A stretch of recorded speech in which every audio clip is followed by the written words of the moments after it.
Welcome back to Body Led by Design. I'm Melissa Ike, and in this episode of our archetypes, we are going to talk about two cousins called the Perfect Driven Controller and the Chronic Restrictor.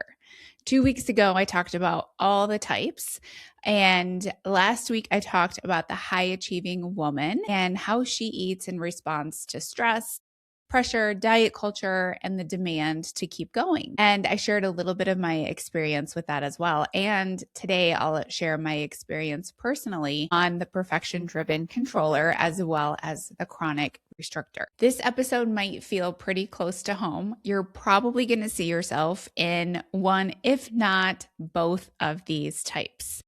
And if that happens, good. That feeling of recognition is exactly where we start. That feeling of that sounds exactly like me. What do I do next? So before we get into the episode, I want to remind you to grab the free PDF guide that I linked in the show notes. It's called The Real Reason Your Weight Isn't Shifting. It goes hand in hand with today's episode, and it takes everything we talked about a little bit further. The link is in the show notes, or you can DM me on Instagram, the word guide, and I'll send it over there as well. So I want to start explaining why I'm pairing these two archetypes together. Initially, when I came up with the 5 archetypes, I was going to do an episode on each one, but these two are pretty darn similar. And I know you're going to see yourself very much so go from one to the other and to the other to this one. So really, they're like cousins. And I think we should bring them together in one episode because also what we do from this is going to be very similar. Here's how I think about the difference though. The perfection-driven controller controls with yeses and nos. There's usually a list of rules, right foods and wrong foods, good days and bad days. It's very polarizing. It's very black and white. And she wants to decide what's allowed and what's not allowed. And she finds a lot of nuances in that, between diet styles, between food categories, between what fits your current protocol and what doesn't. The chronic restrictor controls with no's, mostly no's. For her, less is always more. Food might feel scary. Weight gain feels inevitable and dangerous. And rules are there, but they're less specific. As long as it's less, it feels safer. But what they both share underneath both of these types is that they operate from fear that you cannot trust your own body. Both of these types have decided that the answers live outside of them, in an app, a plan, a protocol, a program, a coach, and that their body doesn't have the wisdom to guide them. Both are outsourcing their health to an external world because the internal world, you feel too risky. You feel too scary. Your body can't be trusted. And that's the root of all of that. And that's what we're going to talk about today.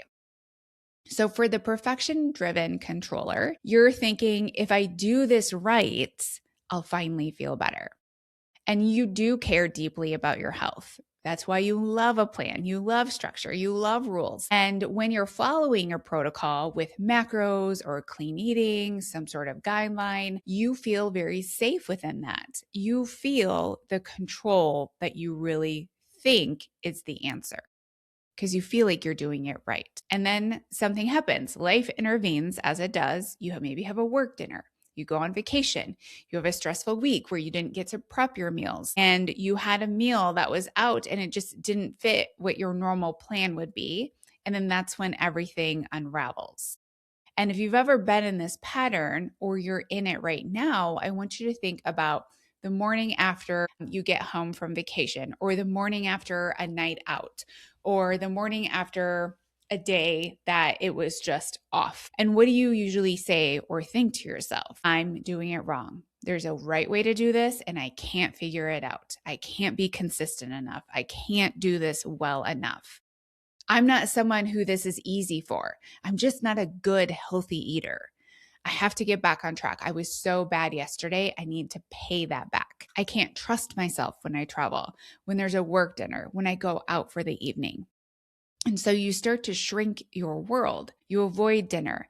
You turn down the invitations. You pre-eat before social events so you don't feel out of control. And you plan for the plan instead of for your life. And that's what this pattern does over time. It keeps making you smaller and smaller and smaller. And what we really want within our bodies is freedom, right? We want freedom to feel how we want to feel in our body, to have choices, to be able to do what we want, to have confidence. And when we are the perfection driven controller, we are shrinking that freedom over and over and over again. And here's what I want you to understand about this pattern. It isn't coming from a bad place. It is coming from fear. It's not because there's something wrong with you. It's not because you're inherently just somebody who wants to be off of plan all the time. It's actually coming from this fear. And control around food develops when the body feels risky and unpredictable. When you've been told by diet culture, a doctor, by a magazine, by years of messaging from the world around us that your body can't be trusted, that you need a system to be able to manage it. Rules become the answer because rules feel like certainty, and certainty feels safe when your body feels dangerous. But when you outsource all of your decisions to an external system, AKA to an app, to a macro calculation, to a set of rules, you stop practicing the skill of being able to listen to your own body, which, going back to the word of freedom, is where that lies. You get further and further from your own internal cues, not because they're not there, but because you stopped asking and you stopped responding. And this disconnection from your body in this pattern, it doesn't actually feel like anything in your body, right? So I can't say, what does disconnection feel like to you? That feels like nothing, right? It's actually all driven from your head. You're operating solely from the mind. Your body might be telling you that it's hungry. It's telling you that it's full. It might be telling you that the protein bar that you just ate is sitting like a rock and you're bloated and uncomfortable, but you don't ask. You don't check in because you believe that the answer is in the app. I'm going to eat this protein bar so I can meet my protein goal for the day, even though the protein bar sits in your stomach like a brick and it doesn't get broken down and used as protein anyway. Now it's just used as a bunch of gas and discomfort. And also, when I'm going back to making these decisions solely from the mind, let's give you a little bit of context on the rebrand that I've gone through the last 6 months, changing my business name, changing my domain, changing the colors. Everything has shifted from what it was before of mindfully well, which was great for a while, until I started noticing that not only was I operating mostly from my mind, I was also teaching my clients to operate from the mind. And also, it was in the name of my business, and we were bypassing the body. We were leaving the body out of the conversation. And so I started to notice I could get my clients so far, and then what? Especially for the clients that we would easily hit resistance, not only with me, but anybody else out there, is because we're bypassing that body. We're trying to outthink our problems. We're trying to outperform from the mind, and we're not involving the body in the decision. Our nervous system is going to then make our decisions for us. And then we're falling into default. We're falling into just automatic behavior from the body because we have decided not to listen to the body. The body will always choose the most safest answer for us. And if we can involve the body in the conversation, now we get to an answer that makes sense both for our mind and our body. But when we try to bypass the body, now we're making decisions only from the mind, and eventually the body will take over. And then we ultimately do feel out of control because we meet a ton of resistance and we can't move past that resistance. So to give you some context, why did I rebrand? Why did I change my business name? Why did I kind of change a lot of things in my business in the last 6 months? And that is why I was like, I can't operate with a business called Mindfully Well and perpetuate the problem that I see in the wellness industry, which is outthinking our problems. We can't do that anymore. We have to involve the body in the decision. So it wasn't a light decision for me to change my business name, which is a name that people Google. It's a name that people know me for and look for. And it took a lot of balls to be like, that's not it anymore. That is not where we are. That is not what I want to teach women. I want to teach women about how to listen to your body, involve your body in the conversation. Because when we do that, we get to that place of freedom. We get to that place of where we feel at home and comfortable and at ease with this body, and we don't have to fight it anymore.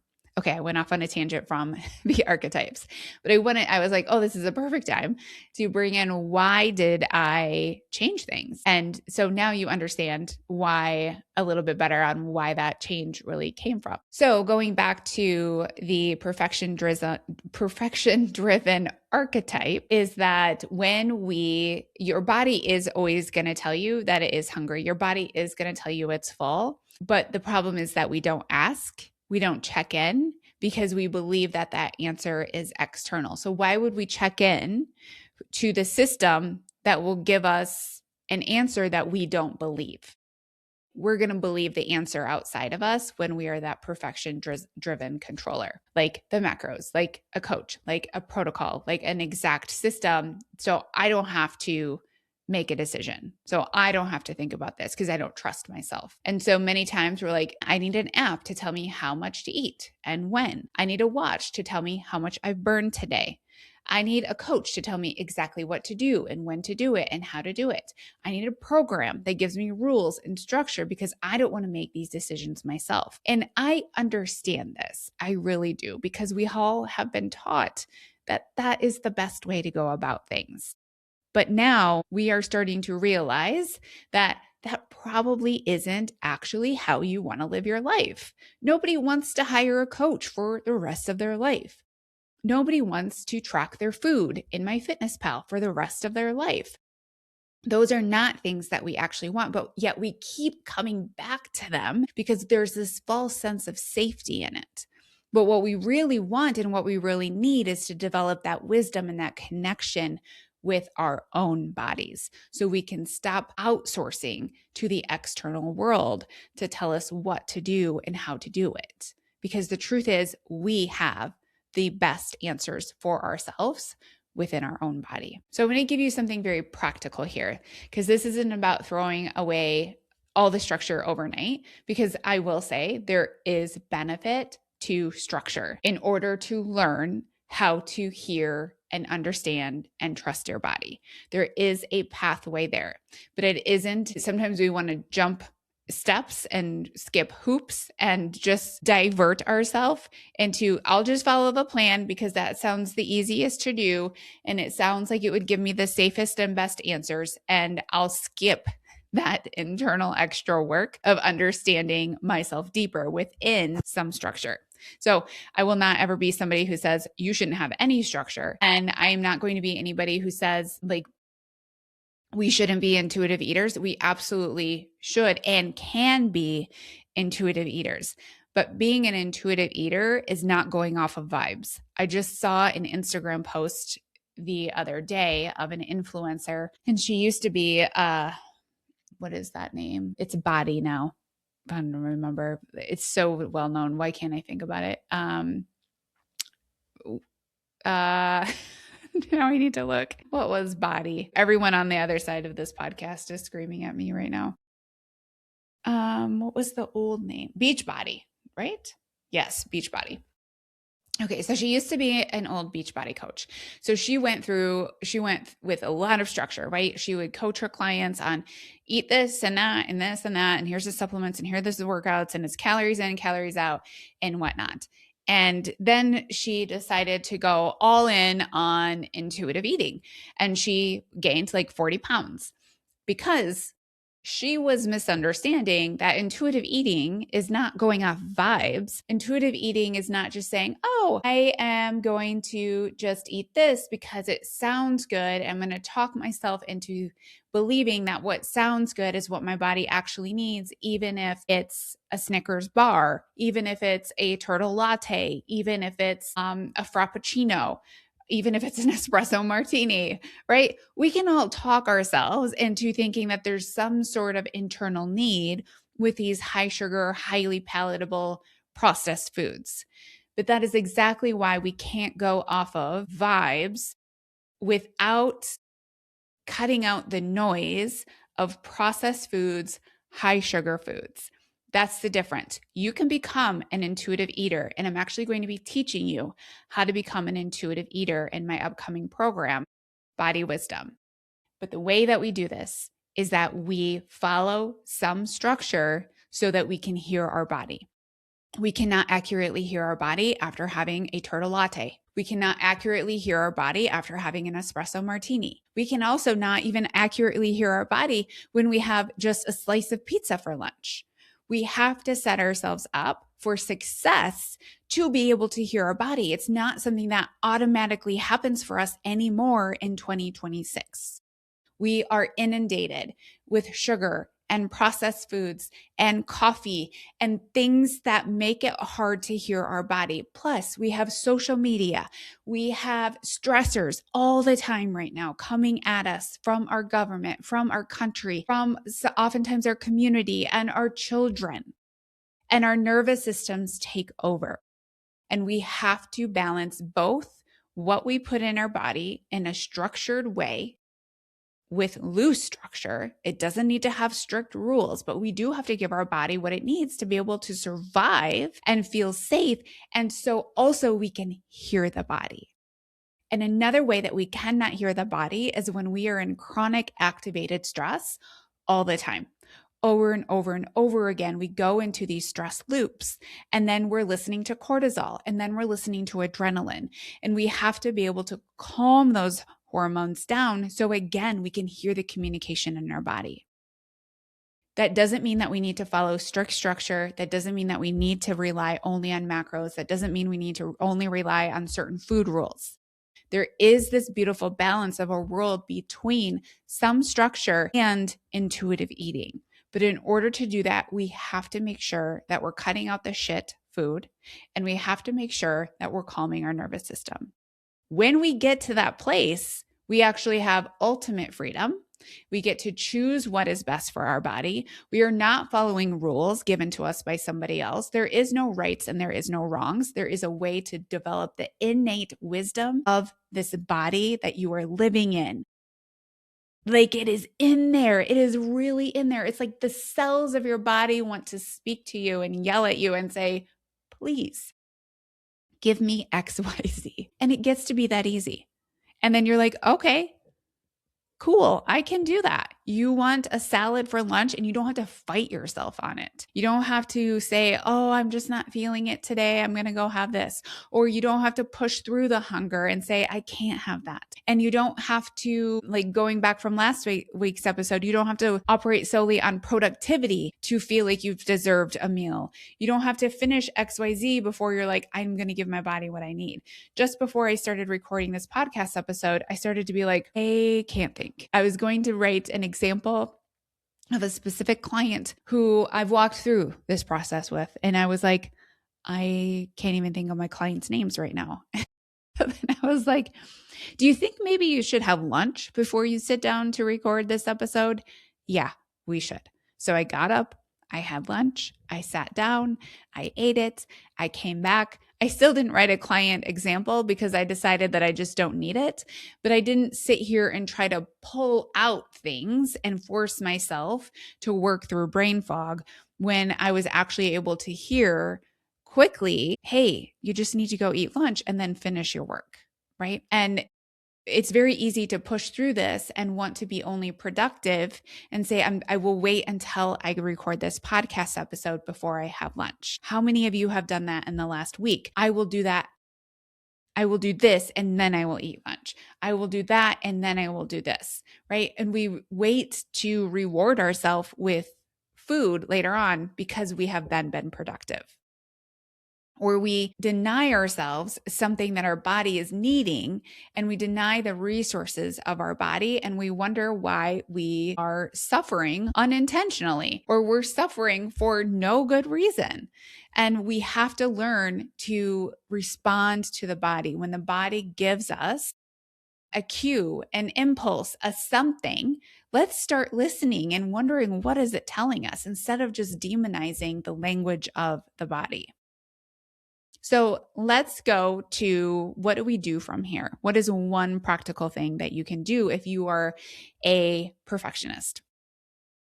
Because again, we don't need to throw out all the structure. Structure is useful. Structure, I want you to think about when we're talking about structure, when I'm teaching you about your body, is a way to get to the next step that you want to be. It's not the blankie that you carry around for the rest of your life. It's not the thing that you have to have in order to feel safe. It's the thing that builds you to your next step. So the first step is practicing taking one meal where you check in with your body instead of an app, or you can still use the app if you want to or if you need to. But I just want you to pause and ask yourself, where am I on the hunger scale? So the hunger scale is a tool that I teach my clients. It's a scale from 0 to 10. 0 is you're starving. You would eat anything to not feel hungry anymore. It is hard to make sound decisions. You're very reactive in this state. And 10 is uncomfortably full. I like to compare that to Thanksgiving dinner. You're just going to sit on the couch, let it pass. You can't really do much, kind of a potato. So before you start eating, I want you just to ask yourself, where are you on the hunger scale? And then after you eat, I want you to ask yourself again, where did you land? And I want you to then, from there, just begin to ask yourself, what numbers feel good to me? What numbers feel like too much? What numbers feel like not enough? Now, the first time that you do this, your brain is going to say, I don't know. This is stupid. This is a waste of time. Can't I just open my app and put my food in so I can move on with my life? But that reaction is your pattern talking. That's the part of you that has been taught that your body can't be trusted. And I need you to stay with it anyway, because your mind actually loves numbers. So we're using a number, the hunger scale, to give your mind something to hold on to while we start the slow work of tuning back into your body. We're not taking away the structure. We're shifting what the structure is based on from the external world of tracking meticulously, yes or no foods, whatever it is for you, back into the internal experience. We are giving the mind an answer that directly connects to the body. And this is where we begin body trust. This is exactly what I build and what I help you through in Body Wisdom, which FYI, this will open for enrollment on March 31st. So I'm going to talk more about that probably towards the end of the episode, but make sure you are keeping your eye on open enrollment for Body Wisdom, because this is going to be the program that bridges you from where you are right now to where you want to be. So let's move over to the cousin of perfectionism, which is the chronic restrictor. This archetype, this person, this woman thinks if I loosen up, I'm going to lose control. The relationship with food has been shaped by one core belief, and that is that less is always safer. You may not even call it dieting anymore. You may not even track anything, but mentally, you're always monitoring. You're calculating in your head. You're quietly managing how much goes in.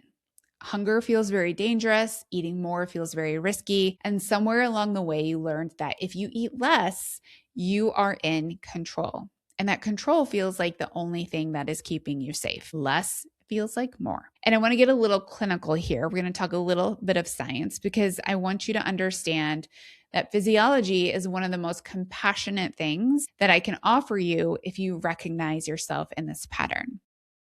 Think of it like, imagine the electricity in your house. This comes to mind because I just went to a college visit with my oldest son yesterday, and we looked at electrical programs, and I got to be in on pretend wiring an electrical panel, which I never knew that I needed to know that, but I did yesterday. So the analogy today is coming from electricity. So imagine you turn off the electricity to your house. You can run on a generator if you have one that is ready to go. But that generator is only going to give you the absolute minimum amount of power over the longest period of time. And it's going to conserve everything it has because there's a very limited amount that we can use inside of that generator before we have to fill it back up. But let's say that resources overall are scarce. So even maybe the fuel that we would put in the generator is very scarce. This is exactly what your body does when we restrict for too long. When your body perceives that there's low energy coming in, it goes into conservation mode. Your thyroid, which regulates how much energy your body burns, starts to lower that threshold. It's essentially saying, we can't afford to burn this much. Slow it down and conserve. And at the same time, your cortisol, your stress hormone, will go up. Not because you're in a very stressful, you are in a stressful environment, but not because you're dealing with an email from a boss, not because your kid is throwing a fit type of stress, but because your body is actively searching for energy. And that feels internally very stressful. It's driving up your appetite, which is going to create cravings, and it's going to try to get you to eat, especially in the beginning. And you might be fighting that drive with everything you have. But your cortisol doesn't know that. It's just doing its job. So eventually, if you keep fighting this appetite drive, your body will shift again. And now it starts to conserve cortisol as well, because it's like, hey, we're using all this cortisol, but she's not using it. And it's just floating around, and we can't have that because your body's really smart and knows that. So now it's going to conserve cortisol because it doesn't want to give you extra cortisol if you're not going to use it. And this is when you start to feel maybe wired but tired, or just plain exhausted all the time. And your hormones are completely off. They might be imbalanced, they might be really low, because they are. Testosterone, estrogen, everything gets pulled down when the body is in survival, because we need hormones to reproduce. And if your body doesn't perceive you're in a safe environment, it's not going to give you hormones to possibly reproduce, no matter how old you are. It doesn't really, your body's not keeping track of that. It's just should we reproduce or should we not? Well, if your incoming energy is very low, your body's like, no, we should not reproduce. Conserve, conserve, conserve all hormones. And then we feel like garbage. And the part that feels very obvious to you is what started as a way to lose weight has actually lowered your metabolism, lowered your energy availability, slowed the fat burn, increased the fat storage. And what maybe started as a 1,500 calorie goal from 2010 has slowly and quietly become now 1,200 or even less. And you're working harder and harder for less and less of a result, because your body is doing exactly what it was designed to do when it was not being fed enough. One of the things that I hear often from clients coming in to work with me is that I'm just not that hungry to eat that much food. I quote a client just a couple of weeks ago that said, I'm not a big person. I don't need 1,800 calories. And I was like, okay, we're going to have a conversation about this. Yes, you do. Or maybe you just don't feel like you can't feel hunger. Maybe you remember being able to feel hunger, 10 years ago, before you started eating 1,500 calories diet just to lose the 5 pounds for vacation, but then you just never stopped. Is that, think about living near a train track. So why don't we hear our hunger? Okay. Think about when you live near a train track or something noisy. The first week, every time a train goes by, when you move in, you hear it. It's loud. You get annoyed. You wake up at night. It demands your attention. But after a few months of living there, you don't even register it anymore. Your brain decided that this sound doesn't actually require a response. It's not important. So it starts to just fade into the background. And your hunger cues work the same way, because that's communication. That's noise to the body. Every time your body sends a hunger signal and you ignore it, you push through it, you override it, you tell it to wait, your brain gets the message that this signal doesn't require a response. And over time, that signal gets quieter and quieter. Not because your hunger actually disappeared, not because your appetite disappeared, but because your body learned that you don't listen to this impulse. It learned that rules you were making for it, and it started to abide by them. I'm going to finish this thing first. I'm going to go do that first. That's scary. Don't eat this food. Maybe if I skip lunch today, I'll be down a pound by tomorrow. There's something even deeper happening within this too. If you've attached fear to food, if you believe that eating means weight gain, that hunger is dangerous, that your appetite can't be trusted, your body feels that fear and your body will start to get on board. It will say, okay, I hear you. I understand. Hunger feels scary. I'll keep it quiet. I got you, girl. Your body is always fighting for you. And your hunger signals, they have never actually disappeared. They definitely are there. They know how to turn back on so you can hear it. But right now, it sounds like a low hum in the background. But you have, without really necessarily meaning to, you've kind of accidentally taught your body not to speak up. But the path back to this is not about forcing yourself to eat more overnight. I don't have clients come in at 1,200 calories and I'm like, okay, we're starting at 2,000 tomorrow. No, she would feel miserable and uncomfortable. That's not how we do this. It's about slowly and carefully building the safety that allows your body to start speaking up again and learning to hear it when it does. So the chronic restrictor really needs safety around eating. You need to prove to yourself, your mind, and your body that you don't gain weight by eating food. You need proof that eating does not mean spinning out of control, because many times when we're a chronic restrictor, we're also going to be on the other end of it, either an emotional eater or an escape eater, which we're going to talk about tomorrow, which means we restrict, and then we get to a point where we can't anymore. And then it feels like an out of control experience. And then we shift all the way over into an emotional experience or trying to escape our current restrictive reality. But we need to prove that food is safe.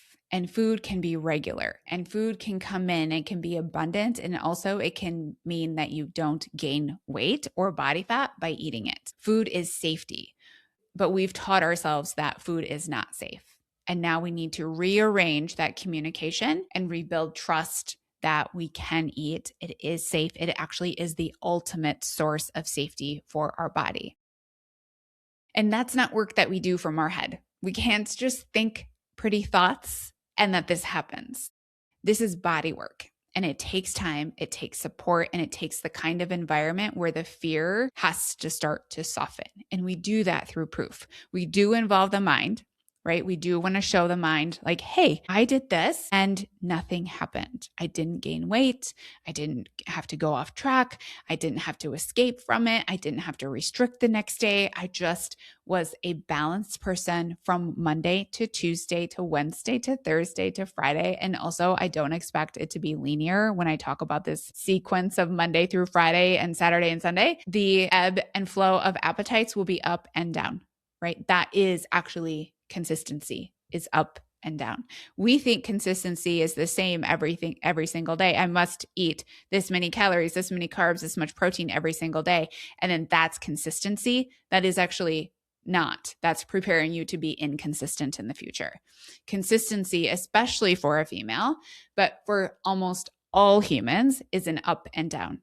And we have just assigned consistency to be a different meaning. And that's why we always feel like failures. So we have the controller with her list of rules and her all or nothing recovery plan for off eating. And then we have the restrictor with her quiet fear and her body that has learned to stop asking. And I want you to hear, if you recognize yourself in either of these or both of these, that you didn't actually create these patterns. You were not born this way thinking, how can I mess this up and follow these rules?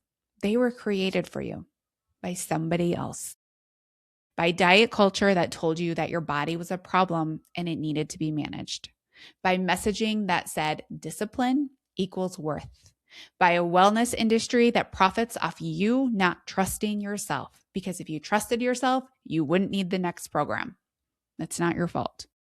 And understanding that, really landing in that, is what begins to loosen the grip.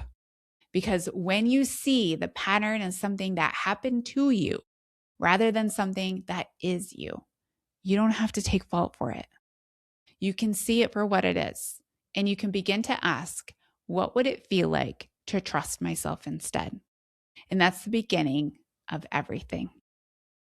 So March 31st, I'm opening up my brand new program, Body Wisdom, which when I say brand new program, it's not that I have never taught this before. I've been teaching this for years. I've just now compiled it in a certain way to create trust from the beginning and to know that this is the sole purpose of this program, is to build trust inside and to not outsource yourself anymore. However, we are still going to work on the things that I know innately you want. You want balanced hormones. You want to sleep at night. You want to have consistent energy. And you also want to lose unwanted body fat by not having to go into another diet cycle. I'm going to teach you all of that in Body Wisdom.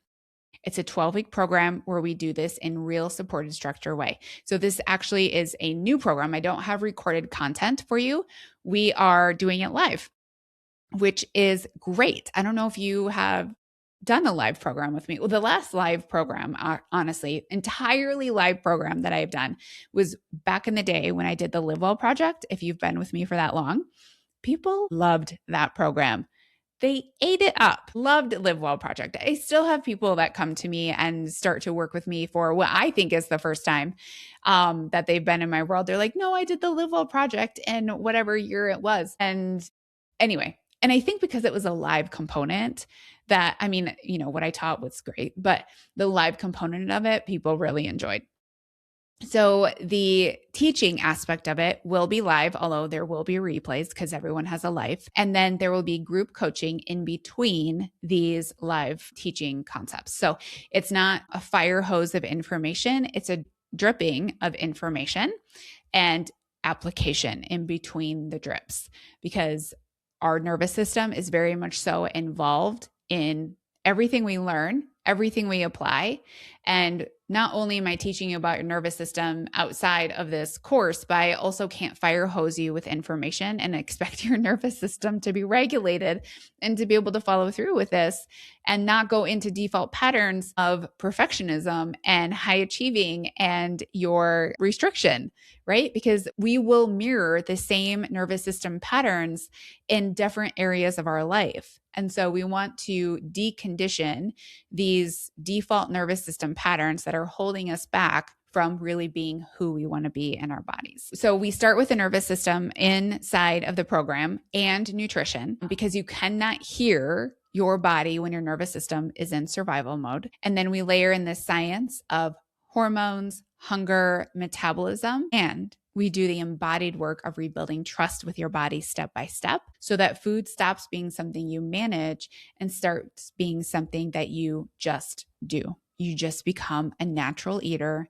who finds her natural working weight. And so if what I've described today sounds like that is the thing I need, the waitlist is in the show notes. You can also go to my website, melissaikewellness.com/body-wisdom, or just go to melissaikewellness.com and you can click the body wisdom link and the waitlist is right there. You'll also get in on founder member pricing, which will be the lowest this program will ever be. And also, just so you know, with founder member pricing, that is lower because there's also an exchange value on the other end of it that you give me feedback on what needs to be added, what needs to be taken away. You get to kind of create some of this with me, which is exciting and actually very fun. And before you do anything else today, I also have a freebie in the show notes that is called The Real Reason Your Weight Isn't Shifting. It's going to start to give you the first 3 things that you need to be aware of when it comes to becoming a natural eater, where you can hear the communication of your body and you can begin to trust. That is in the show notes. You can also go to melissaikewellness.com/guide and you can download it there as well. You can also go to Instagram and DM me the word guide and I'll send it to you there too. So thank you so much for being here today, my friends. If this episode hit home, if you heard yourself in the controller or the restrictor, or you're going to go back and listen to last week's episode, which is the high functioning woman, I want you to sit with that recognition for a minute. Don't judge yourself. Just look at it with curiosity and also let go of the blame that you are in this situation because the world taught you how to do it. So, what if the pattern made complete sense given everything that you've been through? What if your body was never actually the problem? Next week, we're also going to cover the final 2 archetypes in the series, which is the emotional absorber and the escape seeker, which were also those 2 archetypes, and 2 patterns that I also know personally. 2 more pieces to this puzzle, and I'm excited to talk to you about that next week. All right, my friends, I will see you then.